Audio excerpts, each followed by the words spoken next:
Want to tag your products in Instagram posts and stories? You need to sync your store. I'll clear up the steps to get it working. Welcome back to Guide with Samuel. Syncing lets you create a shoppable Instagram profile, turning your social media into a storefront. First, your Instagram account must be a business or creator account. Then, in your Shopify admin, go to the Facebook channel we connected earlier. Under Settings, you'll find an option to connect your Instagram account.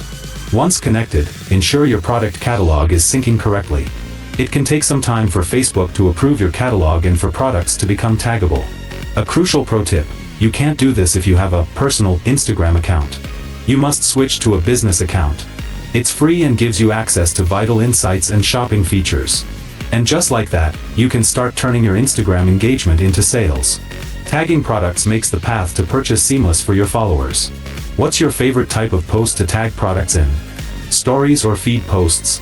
For your final question, subscribe for our next video on how to run email campaigns in Shopify. Thanks for watching.